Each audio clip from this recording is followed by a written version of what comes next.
There comes a moment in every man's life when comfort begins to rot his soul, when his own reflection begins to mock him, when he can no longer stand the softness he's allowed to grow inside.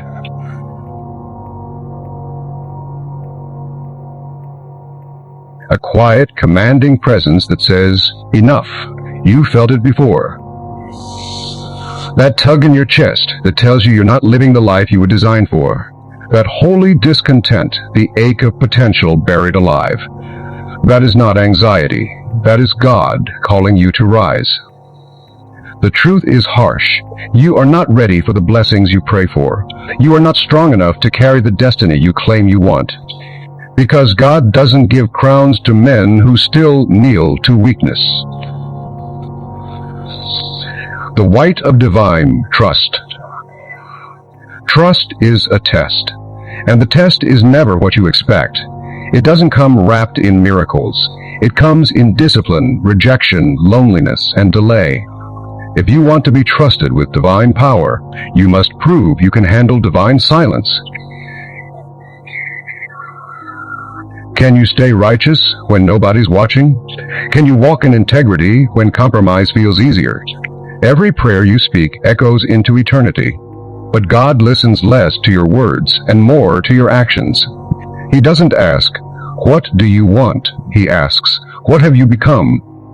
Because He will not place His purpose into undisciplined hands. When God wants to use you, He doesn't promote you, He breaks you. He strips you of everything you lean on so you can finally lean on Him. He will send storms to remove your illusions. He will take people away to show you your strength. He will close doors to test your patience. He will delay success to burn out your ego. And when you scream, "Why me?" He'll whisper, "Because I'm building something eternal in you.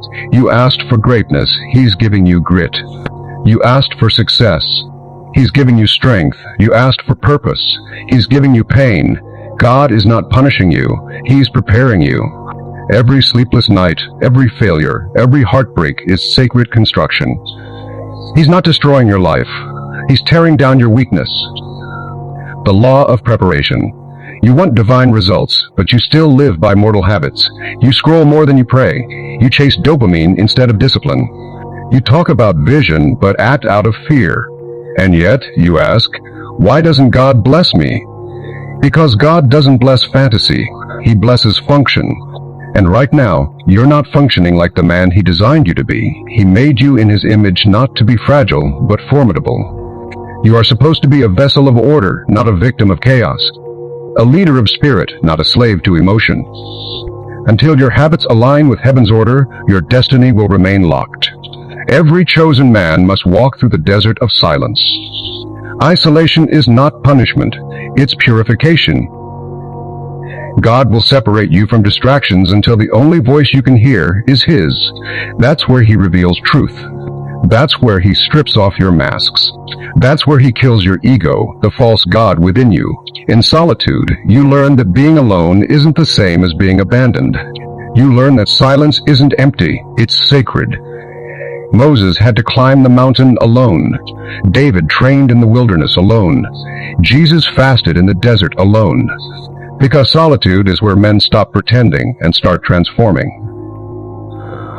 If you can't handle being unseen, you're not ready to be chosen. The divine contract. God will never give a man influence until he can trust that man's character. He will give you responsibility before recognition, sacrifice before success, burden before breakthrough. He's not testing your strength, He's building it. You want the spotlight? He'll send you into the shadows. You want wealth? He'll teach you stewardship through scarcity. You want power? He'll test your humility through humiliation. Every delay is proof that heaven is still investing in you. Because the longer God takes to prepare you, the greater the mission He's preparing you for. So here's the truth. The raw, unfiltered one. You will not become the man God trusts through comfort, pleasure, or ego. You will become Him through obedience, endurance, and discipline. You'll have to kill your impulses, silence your distractions, and master your flesh. The spiritual war isn't fought outside. It's fought in your habits, your thoughts, your silence. The man God trusts isn't perfect. He's principled. He doesn't bow to lust, greed, or applause. He bows only to purpose. He doesn't need validation. He's too busy becoming validation. That's the divine standard. That's the covenant between God and greatness. And until you rise to it, he'll keep breaking you, shaping you, refining you, until every ounce of weakness is burned away. God doesn't need more men who talk about faith. He needs men he can trust to carry it. Becoming that man is not about perfection. It's about alignment. When your soul, your habits, and your discipline move in one rhythm, he will open doors that no man can close. Until then, he'll keep you in the fire. Not to hurt you, but to harden you, because heaven doesn't anoint the comfortable, it anoints the prepared. Every man who has ever carried divine purpose has first walked through the valley of refinement. It's not the enemies outside that break you, it's the noise inside. When you enter the wilderness, you face your true opponent, yourself, your laziness, your pride, your addictions, your impatience. This is the war you can't post on social media. The one fought in the darkness, where no one cheers for you and no one even knows your name, but heaven does. And the silence you call suffering is actually heaven watching you build your weapon, because God doesn't send weak men into battle. He refines them until even their wounds become armor. The wilderness is not punishment, it's training ground. This is where God starves your comfort so your character can finally breathe. He'll strip away your pleasures, not to harm you, but to heal you from the disease of dependency. You think you need company, validation, recognition. He'll take them all away until you realize you never needed them. What you needed was him. And when you finally stop begging for distractions, you'll begin hearing the divine instruction. Everyone wants the results of divine strength, but no one wants the routine that builds it. You will not become trustworthy through miracles. You'll become trustworthy through monotony. The grind is sacred repetition, the same prayer every morning, the same workout even when you're tired, the same focus even when no one notices. That's what makes you unshakable consistency in silence. Discipline is not glamorous. It's gritty, it's repetitive, it's lonely. But it's the language heaven understands. Every act of obedience is a word in your conversation with God, and when your actions speak fluently, he'll finally respond. In the wilderness, your ego dies slowly. Every illusion you built about yourself begins to crumble. You start realizing how fragile you really are, how ungrateful, how dependent on praise. And that's when humility is born. God can't trust men who still think they are gods. He must make you small so he can make you strong. You'll be misunderstood, overlooked, mocked, but that's how he burns away your need to be seen. The man God trusts no longer performs for the world. He performs for the mission. He doesn't seek applause, he seeks accuracy. He's not chasing attention, he's chasing alignment. There's an ancient truth every blacksmith knew. The blade must be heated and hammered again and again before it becomes sharp enough to serve its purpose. The same law applies to men. The fire of life doesn't destroy you, it defines your edges. When the heat intensifies, don't pray for it to end. Pray for the strength to endure it. Because the harder the hammer, the higher the calling. If you are being tested severely, it's because God intends to use you powerfully. You're not being broken, you're being shaped. Endurance is the bridge between calling and fulfillment. The impatient man dies halfway. The faithful man crosses in silence. Every time you stay disciplined despite doubt, you're proving that your faith isn't emotional, it's foundational. Pain is temporary. Discipline is eternal. Remember what Marcus Aurelius wrote. If it's endurable, then endure it. Stop complaining. That's not just stoicism, that's sacred endurance. God does not rush greatness. He refines it over years of unseen consistency. So, if your life feels slow, you're right where you should be. Because heaven moves with patience, not pressure. Before God can trust you with influence, he must trust you with integrity. Before he multiplies your blessings, he measures your restraint. Can you hold power without pride? Can you handle recognition without arrogance? Can you stay righteous when temptation whispers comfort? The fire doesn't only test your endurance, it tests your purity. Many men can climb, but few can stay clean at the top. The man God trusts knows that the real victory isn't reaching the mountain, it's not losing your soul once you do. When the noise fades and all your plans collapse, there's only one truth left. You are not in control. And that's not defeat, that's liberation. In that surrender, you discover something unshakable, peace that doesn't depend on circumstances. That peace is the sign that refinement is complete. Because the man who has been emptied is finally ready to be filled. God doesn't rush the man he plans to raise. You're not behind. You're being built. While others sprint for validation, you walk in revelation. You're learning the divine pace where nothing is wasted, and every trial is sacred timing. So stay in the wilderness. Endure the silence, carry the grind, and trust the hammer. Because only when the fire is finished will you rise as the man God can finally trust. Every man dreams of victory, but the battlefield he refuses to face is the one raging inside his own mind. It's not your enemies that keep you weak. It's the man within you who still worships comfort, the one who chooses pleasure over purpose, lust over legacy, escape over endurance. That is the man who must die. You can't carry both weakness and wisdom into destiny. One must be buried, and God will make sure you're the one holding the shovel. You've been trained to believe that peace comes from ease, but true peace only comes after the death of indulgence. Your generation is addicted to comfort, distraction, stimulation, and validation. Men scroll more than they think. They fantasize more than they build. They chase dopamine instead of divinity, and then they wonder why they feel hollow. It's because you can't be full of God when you're full of numbness. Comfort doesn't heal you, it hides you. It's the slowest form of decay. Every time you choose ease over effort, you're feeding the version of yourself that God is trying to kill. The flesh is clever. It speaks the language of now. Just one more scroll, just one more rest day, just one more compromise. It will whisper logic into your downfall. The flesh promises pleasure, but delivers weakness. It promises rest, but brings regret. The longer you serve it, the further you drift from your mission. This is why God demands discipline, because every act of self-control is an act of spiritual warfare. Every time you reject lust, you sharpen divine trust. Every time you endure hunger, exhaustion, or loneliness without complaining, you're crucifying your flesh. And every death of weakness is a birth of strength. You can't be powerful and pitiful at the same time. You can't pray for strength and cling to comfort.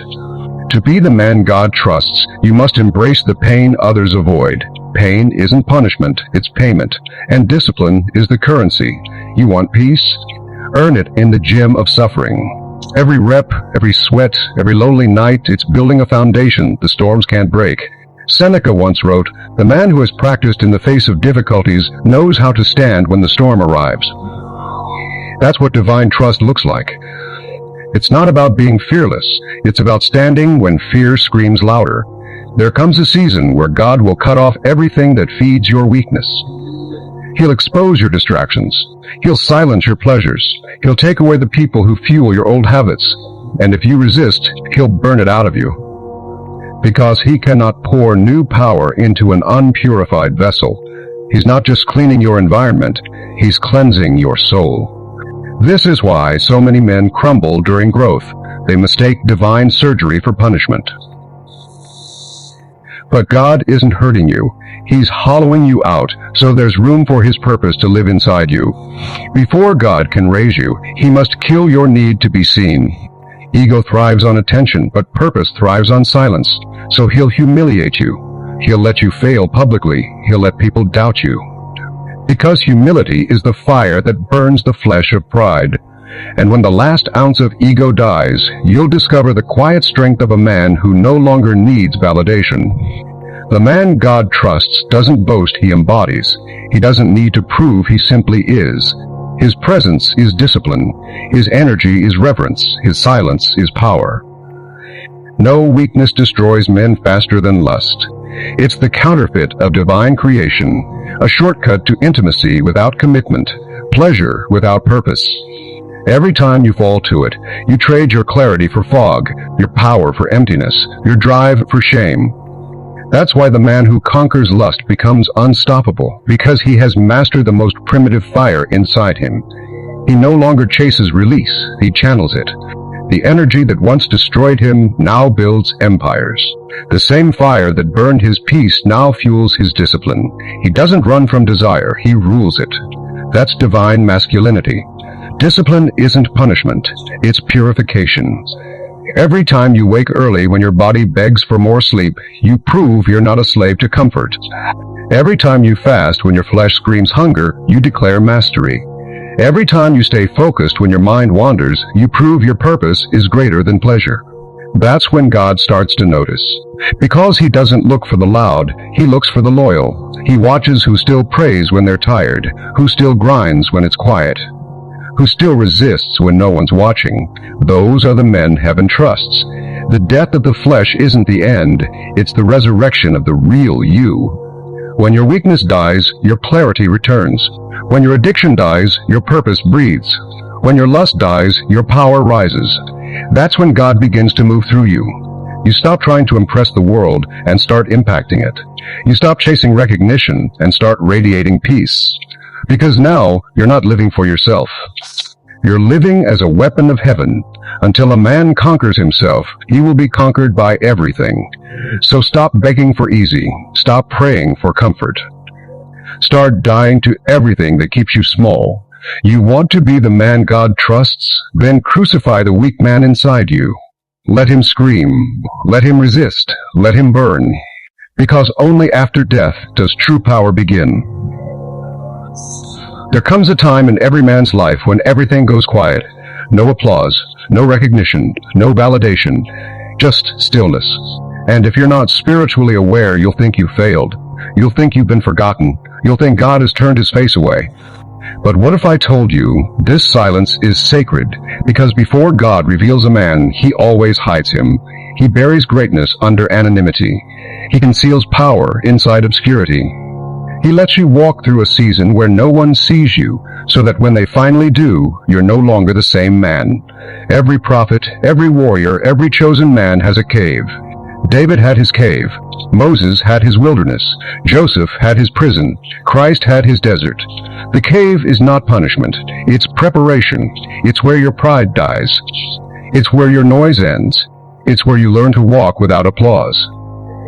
You start to realize that validation was your addiction, that people's approval was your anchor, that your worth was too dependent on being seen. So God blinds you until you learn to move by faith, not sight.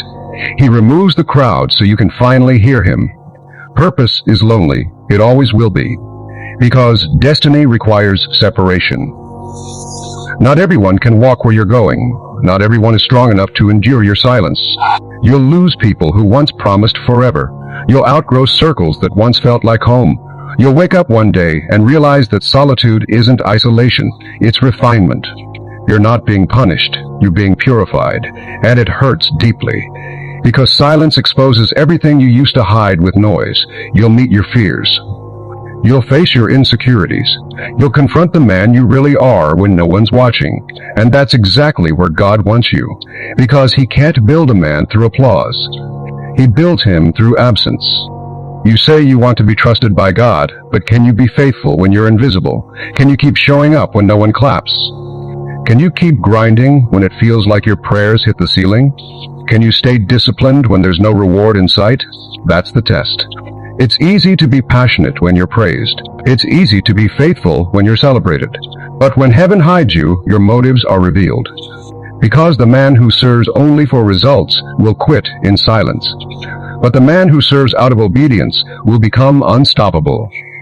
That's who God promotes, the man who didn't quit in the dark.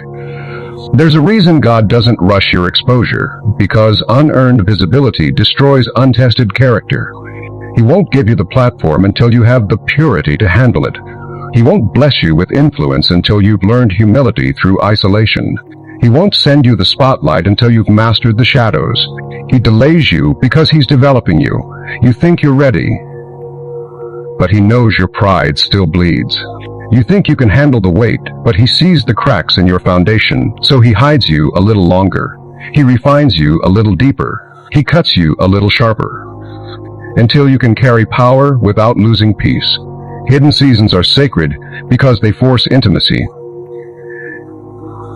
When you have nothing left, you learn how to lean on God.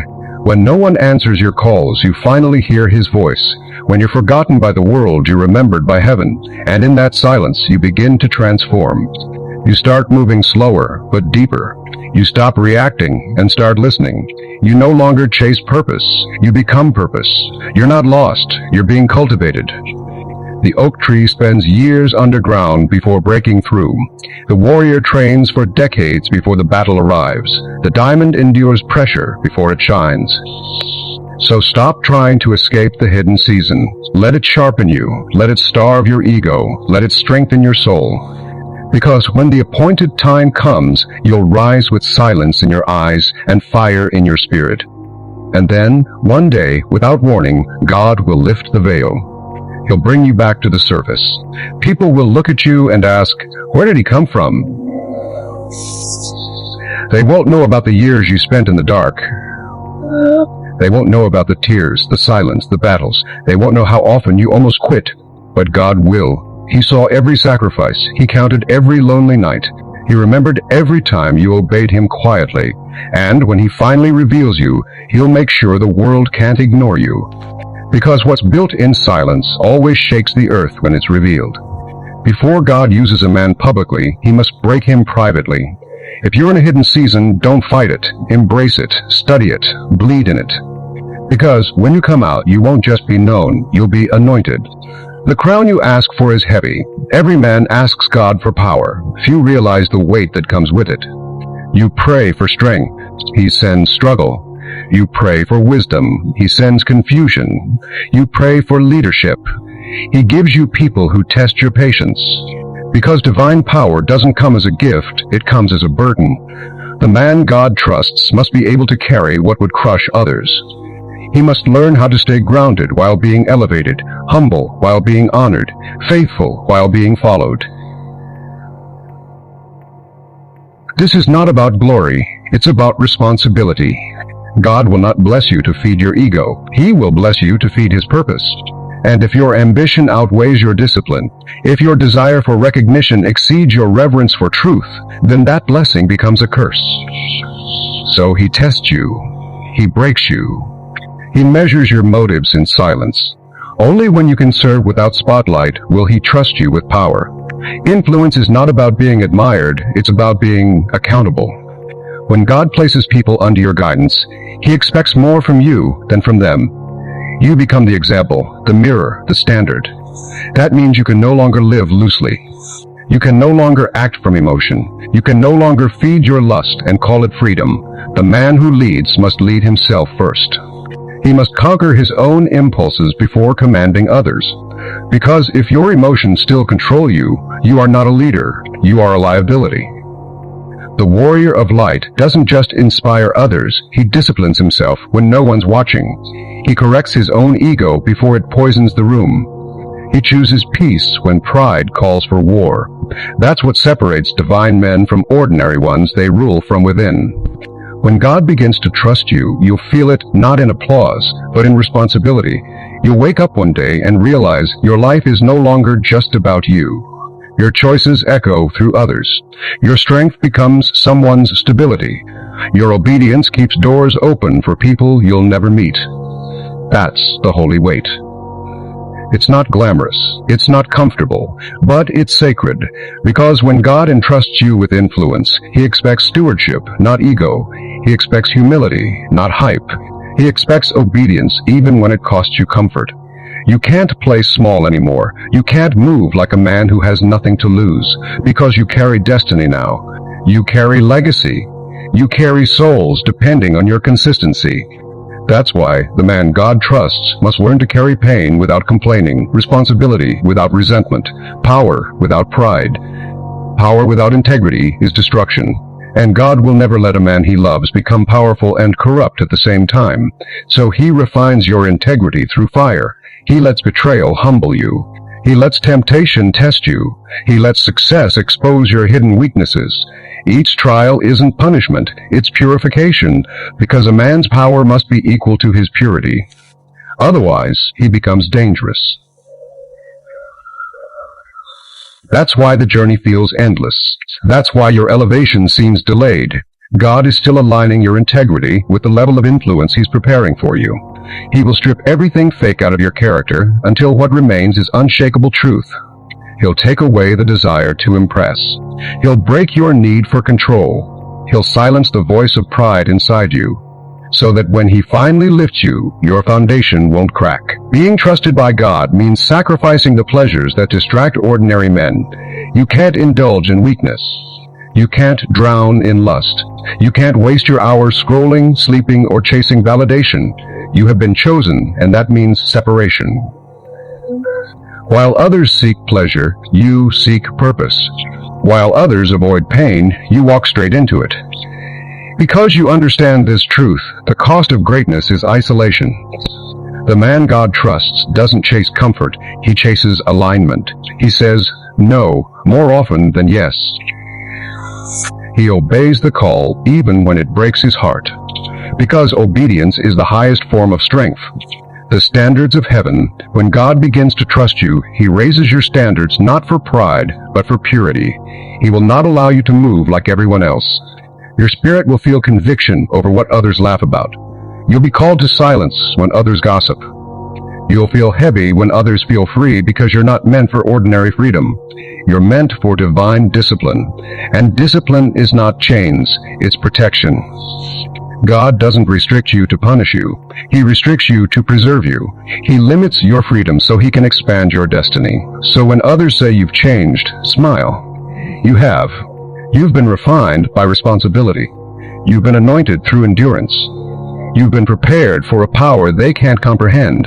The burden and the blessing. Here's the truth. The higher your purpose, the heavier your cross. But that cross, that weight, is what shapes your soul. It's what keeps you humble when glory comes. It's what keeps you grateful when success arrives. The man God trusts doesn't ask for an easier path. He asks for stronger shoulders. Because he knows, with every burden comes authority. With every scar comes wisdom. With every test comes trust. So when life feels heavy, don't pray for release. Pray for refinement. God is shaping you into a vessel capable of carrying greatness without being destroyed by it. If God can trust you with pain, He can trust you with power. So when you feel the weight, carry it with reverence. You are not being punished. You are being entrusted. And soon, the world will see what heaven has been building in silence. There comes a day when everything you've endured starts to make sense. You look back at the years of isolation, the rejections, the tears, and you realize none of it was random. You were being forged. Every delay was divine timing. Every loss was alignment. Every heartbreak was holy redirection. And now you become the man others look to. The man who carries calm in chaos, strength in silence, faith in the storm. You don't chase validation anymore because you are validation. You don't seek guidance. You've become the example. Not perfect, not flawless, but anchored. You've become the standard. Not because you wanted power, but because you learned responsibility. And that's how God works. He turns the obedient into leaders, the disciplined into kings, and the humble into symbols.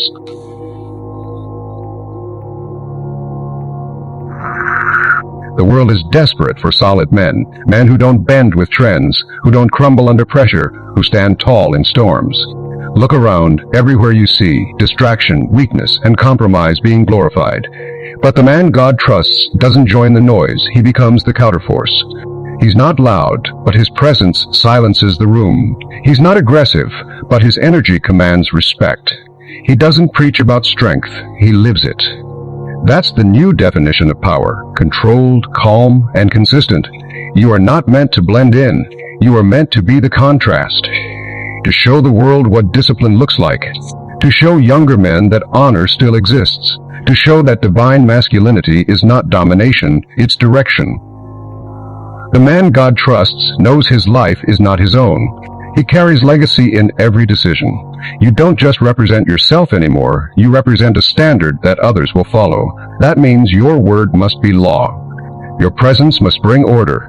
Your silence must carry weight. You no longer live by impulse, you live by principle.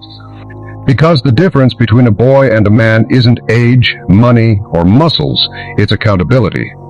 And integrity is rare currency in this age of performance. But it's what makes you untouchable, when you can look at your reflection and say, I didn't fold, I didn't cheat, I didn't sell my soul. That's real success. No fame can match that peace. True strength is not brutal, it's balanced. The man God trusts carries both fire and grace. He can destroy when he must, but he prefers to build. He can fight when cornered, but he'd rather protect. He can command a room, but he chooses humility. This balance doesn't come from weakness, it comes from mastery. The ability to wield power gently is what makes you powerful, because uncontrolled fire burns everything it touches. You are now that fire, refined, restrained, radiant. You no longer react, you respond. You no longer chase, you attract. You no longer doubt, you know. That's divine masculinity. That's leadership with light in its eyes. You walked through pain and found peace. You've been broken and rebuilt. Now you walk with God, not just toward Him. You're no longer begging for guidance. You're walking in sync with divine timing. You've learned to listen instead of panic, to act from faith instead of fear. And that's when you realize God was never testing your strength. He was building it. He wasn't trying to break you. He was teaching you how to bend without shattering. Now every step you take carries purpose. Every move is intentional. Every word has weight. You don't need signs anymore. You've become the sign. But here's the final warning. When you become the standard, you must guard your soul with vigilance. Because power attracts temptation. Influence invites envy. Respect breeds challenge. The devil doesn't come for the weak, he comes for the trusted. So protect your mind. Stay humble in the spotlight. Remember where you came from. Stay on your knees in prayer, even when you're standing tall. You didn't come this far to let ego steal what discipline built. Every day, renew your vow. I am not here for fame, I am here for faithfulness. That's what keeps your power clean. That's what keeps your spirit sharp. That's what keeps you trustworthy. You were not chosen to be comfortable. You were chosen to carry light. So, carry it well. Carry it with patience, with grace, with relentless focus. Let your discipline preach louder than your words. Let your consistency become a prophecy. Let your presence remind others of what's possible when a man fully aligns with God's will. Because in the end, the world doesn't need more loud men, it needs more trusted ones. And if you've made it this far, if you've endured the silence, the struggle, the wait, then you've earned the title. You have become the man God trusts.